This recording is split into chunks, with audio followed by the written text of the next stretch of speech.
Hi, my name is Anisha. I'm the assistant curator at the Jeffrey Power Trust. Thank you all for joining us today at the Field of Jazz. Firi, thank you so much for being here. As we celebrate the 75th, now going on the 76th anniversary of the Lunuganga Gardens, the Jeffrey Power Trust invited 3 very special people to sort of interact with the garden and uphold this tradition the garden has of being a backdrop for artists for decades now. We've had artist Rina Kalat. You see her work at the garden currently and in the main house. And we have Firi here with us. Very lucky to have Firi here with us. And we have his outdoor installation, the Perch, that is right behind us. So we're just going to have kind of a conversation about his inception of this work and sort of a little bit about his background too, and sort of the build up to having this piece of work here at Lunuganga. Siri, just to start, we are seeing quite a few young faces in the audience. So just if you could give us a little bit of a background on how you started your journey as an artist, just to start. Okay, thank you, Anisha. Thank you, everyone, for being here today. For the first question, I think being a Sri Lankan and, being a brown person, I would say, I could actually just draw really well when I was a kid. But I just usually draw most of these cartoon characters and such things because I really wanted to be maybe an illustrator kind of person. Maybe I don't know what I want, but I can just really good at art because I'm sort of like an introvert in the school. So only one reason that, people know me is because the art, I would say.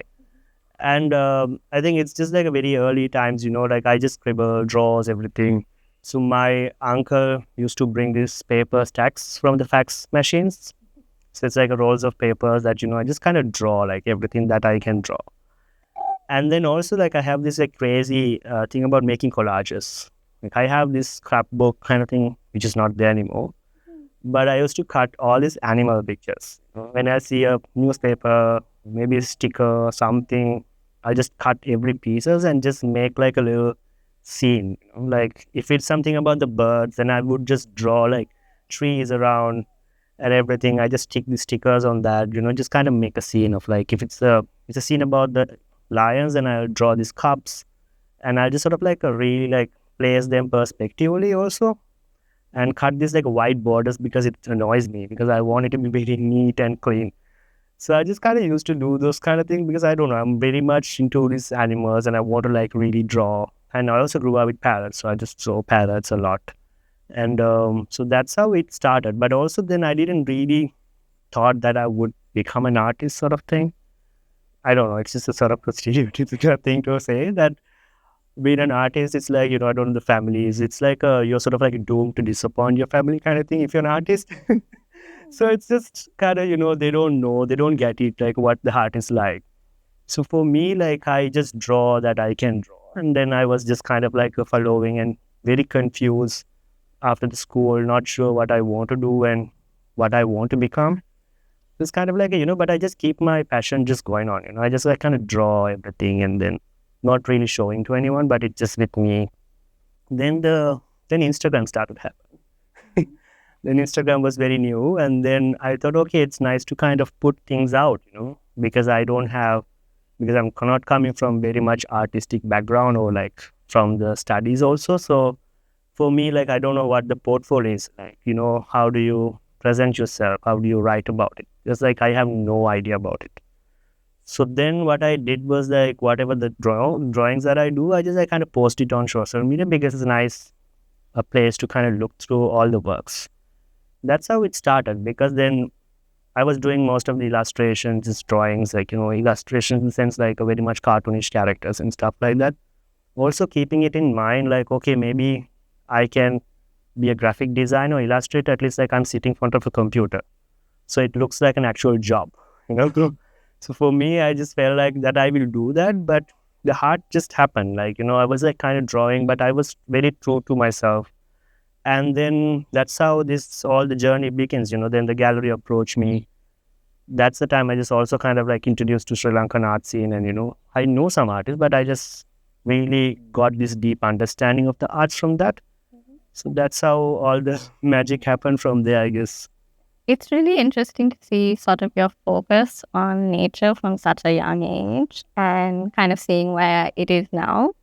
I think a lot of us are informed of sort of the importance of nature in a lot of your work. But I think something that we also tend to miss is that your work is also so informed by space. And I think you also do so much work that's related to sort of urban spaces. And kind of growing up in Colombo, I think a lot of us have seen all our urban spaces change so rapidly. Yeah. I'd just like to know how you think that has affected your work as well. So I don't know if it really affect my work, because that's actually the way of my life, because I grew up in Colombo and like very much urban space. Maybe also the drawings I do, sometimes, the students who visits me and they're just very surprised because I'm in a very chaotic surrounding, but my works are very time consuming. It's very sort of like, you can feel that it just like it takes a lot of patience to do, but the surrounding is a bit of chaotic in my area. So for me, like, I don't know, because I grew up in that space, but it really affect me in so many other ways now, I feel, because like now, of course, we have to maybe move for a new place, now I can work on the large scale works, and I feel like, okay, now I need a better space, better light. So those are the little challenges I have. But other than that, like the space where I'm coming from is what actually inspired me, because I was rooted there. And for me, like that's one of the conversation also we earlier had. I'm not looking at like this great artist and, I'm inspired by this Picasso. Like there's nothing like that, because I'm just very much looking into very much like living artists that are doing things, want to know the process behind it.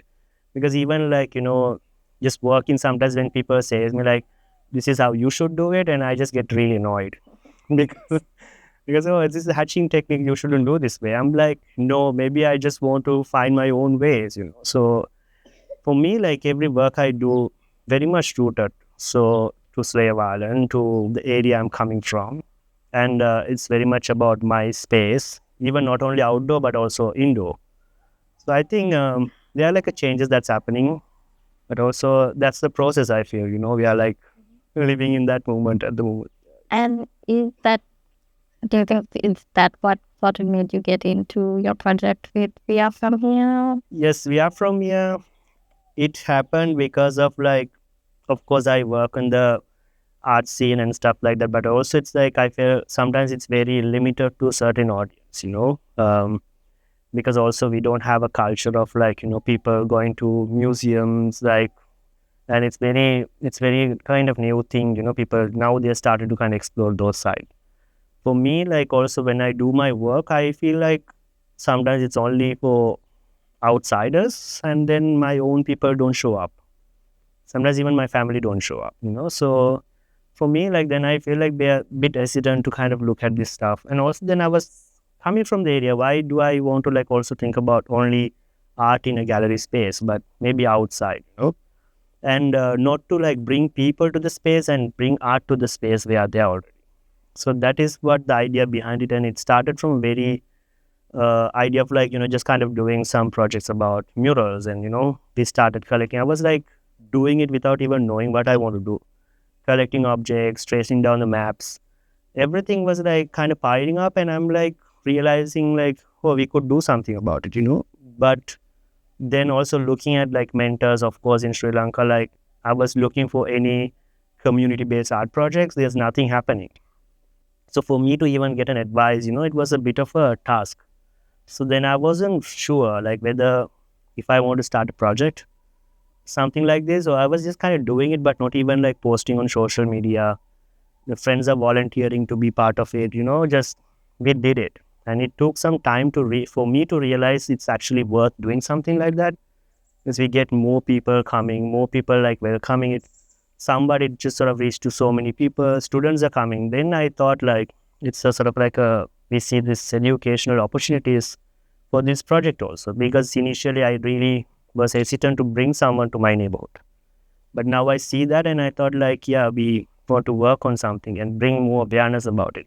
So the project is also like, even though it sounds like art project, it's like a very small part of the art is there. Like the mural is like 20% of the work, but it's more about connecting the local, talking to them.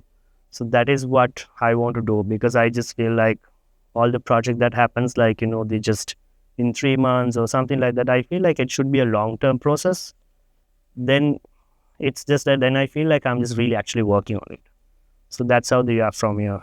And especially places like Kanil, that it's so close to where you are, that have completely changed in the last few years. It's like you've almost archived an area and a community. Yeah. Which is really great. And I think that's also something we wanted to touch about. Your work is really personal. There's a lot of emotion in it. And I think even tying back to sort of the work that you do from here, it's your community, it's people you know. And even just this space behind us, when you sort of explained your story behind it, it was really moving. Yeah. And I'd just like to know what it's like kind of bearing your soul sometimes. Okay. So I think I have to, maybe, I don't know, they're like a different personalities I have. So sometimes I just want to go crazy with color works and something like that. I want to do like outdoor work. Sometimes I want to do very personal stuff, So for me, I think everything started from that exhibition I did in 2020. So that is the time, after the lockdown. And I was always, my works are focused on like outside my doorstep. Like it's very much based on the research, engaging with the audience, engaging with everyone else. But in 2020, when the lockdown happened, then I am not engaging with anyone. I have to engage with the things that's lying around my house. So that is what happened to me, Then, and the time, that was the time when my dad passed, and then it was the time just sort of like, when the grieving is happening, and then trying to process things, And then for me, that everything just fall into place. I was like, why I'm looking for inspiration outside? It's just there, like, And I didn't really thought about it is at work, because I was just drawing so many stuff. I didn't really share. So I post it on social media, then I delete it, because I feel like, oh, maybe it's not a nice thing to share, like about myself or something like that. So then all the posts I also did, like, the drawings I did, sometimes I just threw them away because I don't feel like it's good to be kind of exhibit, or maybe it's too personal. So then I kind of like kept everything. And, then right after the lockdown, and when I met my gallerist, so I was telling like, I didn't do anything all this while because I'm very much lost. I don't know what. So then next week she was like, no, you take your time, and then you should. Then I said, okay, I have some drawings, maybe I can show you. And I saw the drawings only, that I realized like that is the work. These 2 years of like thinking, the thought behind it, that is the actual work, not the drawings. So for me, then that magic happened, like, there, like I didn't actually share those works in the exhibition. Then I did a series of work very much connected to that. So that is where the work was sort of started. And, then I realized, my way of working, what I'm true to myself, that feels like very much about myself. So then, and I didn't have to try, just like it just flows just like that. So that's the beginning of that. And then now here, I guess. Yeah. And I think that also like leads us on to our next question. You've done so many solo exhibitions in mostly a gallery setting. And then you kind of turn that upside down when you come here. And it's your sort of interacting with a completely different environment to as you usually would. Yeah. And I think just if you could tell us a bit more how that switched from sort of this gallery setting to this vast open space of creating this very large scale outdoor work. So I think it's really challenging for sure, but I was excited as well, because when Shairi approached me, the curator, and she said about the garden project, and I wasn't sure like what I could really do. I was like, have no idea what's going to happen. But I was like, as soon as she said about the Jeffrey Bauer Trust, I'm like, yes, if it's Lunuganga, yes. Because I was very much like, last time when I came here was the gift exhibition was happening. That's the first time I actually came. Even though I saw pictures and all, I always wanted to go, but I never got a chance to go there. So then I came and did the tour with Shari. It was like really like a sort of refreshing to see artworks outside, not inside, but somewhere like people are interacting and something that really blends with the nature and I kind of really liked it. And it was like also a new thing for me to see like in Sri Lanka for me. Oh, there like stuff could happen like this. Then I was like equally excited if I could do something like that, but of course we don't have such opportunities. So then when Shari approached me, I was pretty much really confident I can do something too ambitious, but I don't know what I'm going to do.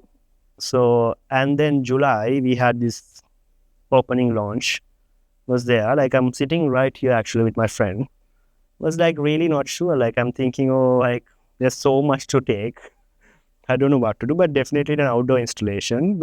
And also like too confident. I was also telling Shari, oh, like I'm going to do this on the next season. Then I realized the next season is just 3 months away. I was assuming it's going to be 2024. Then everything was very exciting for me. Like I'm also trying to like think a lot. There's so much inspiration. Even the first talk we did also like trying to connect my work with so many things that's already you guys are doing. So then I think it kind of fell into places. And then I was going back to like came up with new ideas. Of course, we had a great team that we discuss a lot about stuff and too many visits. I'm taking that opportunity to kind of come here and like spend some time and just like learn something and do something. But then we did so much drawings and like I came up with ideas and all, but it actually fell back to this old drawing that I did, because then the one of the drawing that I did as a part of the series for the last exhibition is very much like what you see here. So this idea behind the perch also, like I design it like, because I build a lot of perch for my injured birds, because that's some of the thing that they can just kind of maneuver through or whatever. And in the last exhibition also I was talking about it, because I use this perch because also it's more like what I built for like my dad, in the bathroom we put this, when he was very sick, we put this like handles to hold. So all this stuff that we make sure that, they can access. So the same thing I was doing for the birds in the perch, but then also like I keep this bird perch, everything like outdoor, because I'm coming from Colombo, looking through this, only the window frames. So it's always like, there's like a cut and like a, voids in between. So the drawing, I was just kind of drawing that perch and erasing these lines, it's very much like it's not a cage. I don't want to call it cage because it's sort of like a barrier that we put for ourselves, for myself, I guess. So then I just did very invisible lines and I erased it and then show the drawings. And we thought, okay, why can't we actually do this in a 3D sculpture-based project? But it was very exciting, but also it's not easy because it's not like just drawing on the paper. Anything is possible when you just draw it, but also this is very first outdoor installation for me to take. So I was equally excited to kind of do it, but also don't know how to do it. But at the same time, looking at this space, I don't want something to build that is alienating the space. I want something to kind of blend with the existing garden space, And even like the timeline for the project, we also have to keep this installation for such long time. And then the materials that I have to think. And also I don't kind of like trying to minimize this materials that's going to be there, no plastics or something like that. I was thinking something very organic materials that we want to use. So there's a lot of thought process behind it. So of course we all had Zoom calls and we had like so much nice discussions about it. And then visiting with you also here many times and finding the right location was a bit of it's not easy as you just see it on right now. There's a lot of work behind it. I was very excited to kind of take that step and just do something out of my comfort zone. Of course, because it was possible, because now I feel I couldn't do this kind of work before. I didn't really thought I could do such work, because it's always very much the work, even the drawings I do, like very small scale works, not really large, because I'm thinking about my space. Even the space sort of restricts yourself from your practices. So for me, the drawings I do, like A4 sheets, because I can just lie on the bed and draw. I can't sit because of bad lighting inside the house. There's so many things. But here to come out and just like look at the space and take all the possibilities. Of course, like one of the things that we also as an artist we struggle is like to get the right place and the right funding and right opportunity to do kind of things. So it happened. So then thanks for this Jeffrey Bauer Trust. So that I feel like that is where like I see the potential possibilities that I could do. So then it's all like we all like kind of starving artists, like waiting for the opportunities to kind of do that kind of thing. So I think this is one of that movement for me. And then of course, like building this was it's a dream, but also then it's a process was like a bit of a crazy process, because I don't even know how to hammer a nail. So so lucky, like I happened to meet, shout out to Kanil. So yeah, he's here. So that's just a nice collaboration also, like everyone just we work together. It's also like a new thing for him, also new for me, but we sort of sharing the knowledge, learning throughout the process. That's what it's all about, I feel. What's nice is the Jeffrey Bauer Trust, when it was established at the time of Bauer, is that the mandate is to further art, architecture, and ecology. And it's really interesting how your piece kind of brings all these aspects together. Saying you work on this sort of two-dimensional plane and sort of take it to a three-dimensional plane. And also you picking out sort of these architectural characters from the garden. Even sort of the shape. Would you like to speak a bit about? Yeah. So of course, the Perch is something I build at my home. But then I'm just like mostly here whenever we visit, we just like walk around. I take my time to kind of like observe, and I don't do sketches though, but I just kind of like a time to take like so many pictures that I could take. And also then the first 2 days when I stay here also, it was everything is so aesthetic. Like the window, just even if you're in your washroom and you just see the window, you have a nice frame of like garden behind it. So I feel like, the way it was built, also like every corner was like sort of picture framed.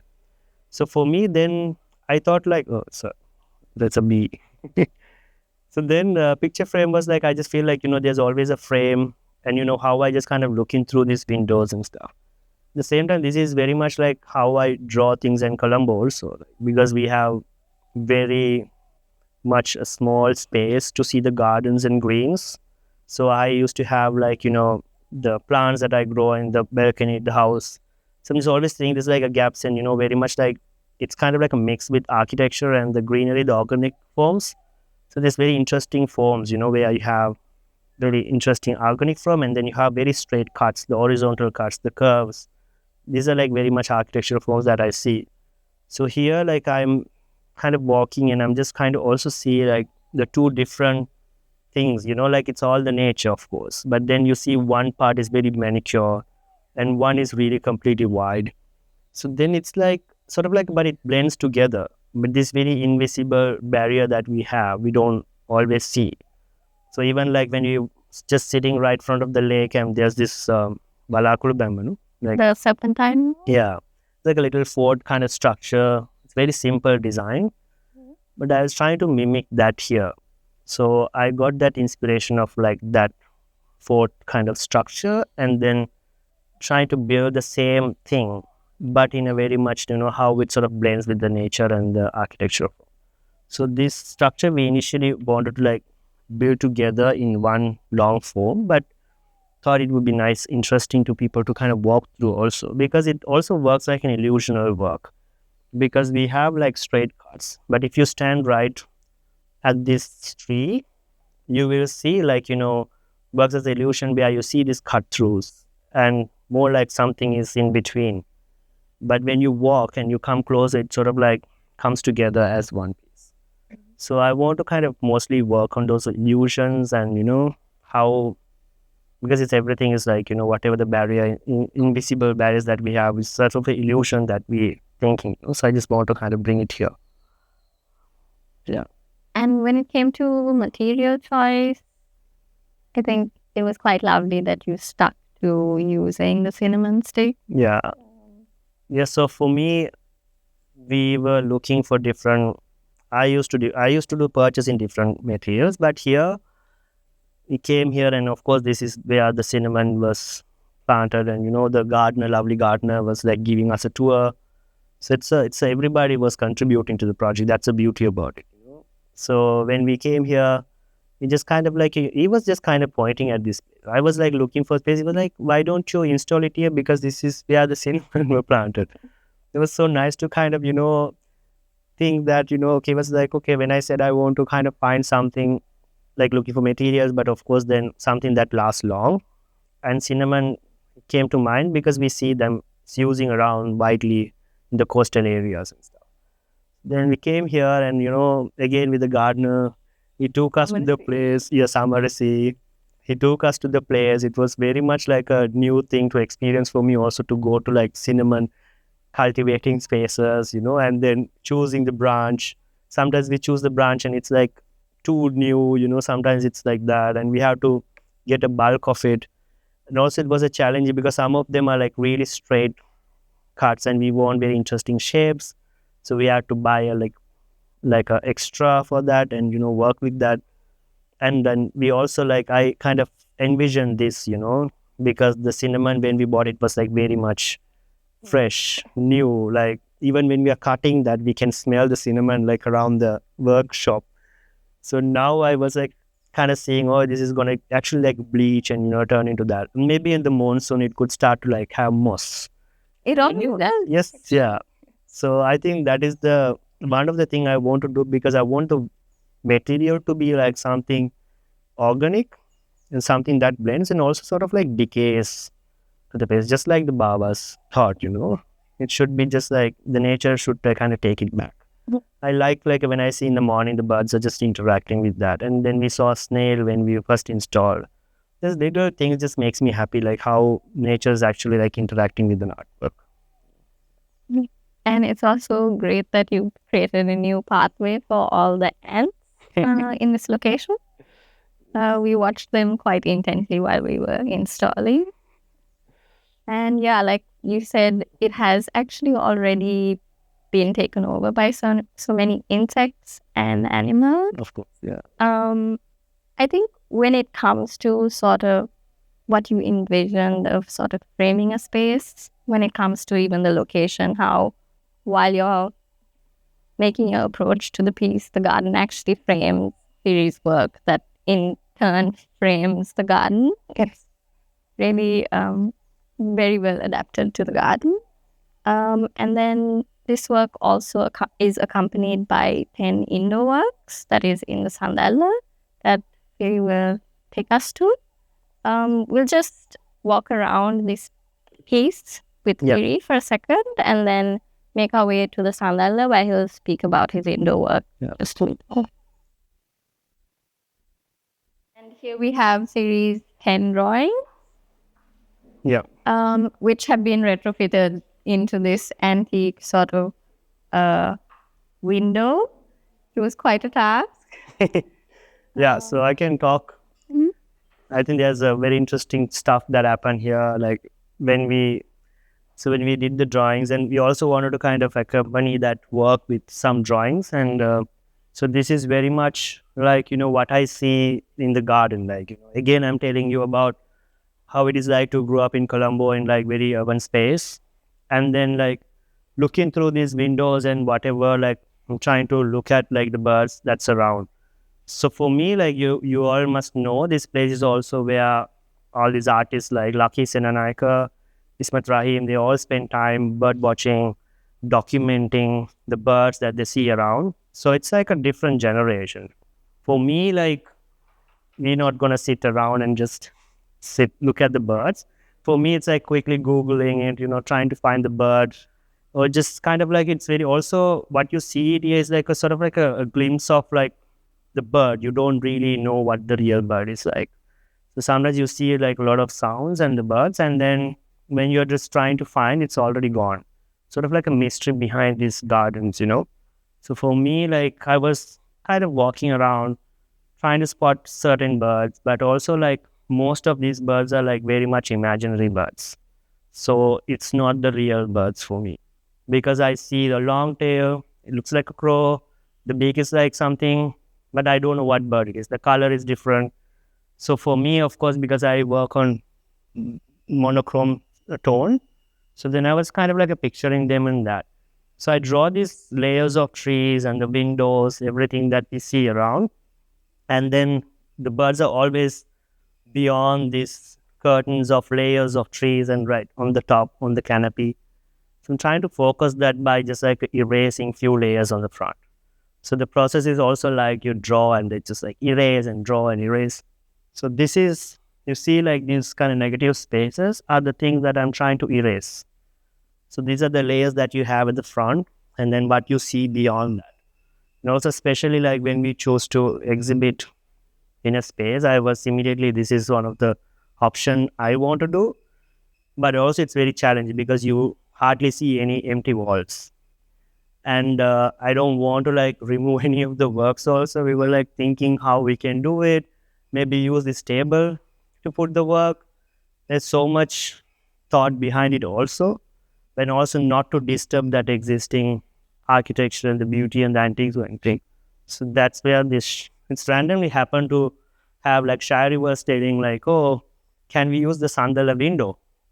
So then as soon as she told me, I just like it picture to my head. And like next 10 minutes, I just quickly did the drawings on the iPad and sending to Anisha, like, what do you think about it? So it happened so quickly, like, you know, just like, then immediately when he saw the artwork also, it was like, it's already looking great, like we should do it. We were like, then the challenging part, the trust took it over, the team, of course. So, and also then also this window, they're like in different shapes, right? Yeah, I think any of the 10 were the same shape or size. So we had to do the drawings a little longer, and some of the signatures also cut off because like I did the drawings are like much larger than the window. And interestingly, I did one series first. I didn't like it, so I had to redo it in like a very short period of time. I didn't tell the team because they will panic. So I was like, okay, let me just sort this out and I do the work. Then I told, you know what, I actually had to redo everything. So yeah, it just really blends with the nature. And also it's very much like what you see through the window. This is what we see through the window. And so that's what we also thought of. It's a nice perspective to put it there. Thank you so much for everyone who has joined us today. We'll be having refreshments at the Red Terrace that is right out here. We also have another exhibition in the reading room, Against the Order of Nature by my colleague Firi, who's here. And it would be at the reading room and anyone is welcome to check that out as well. Thank you again.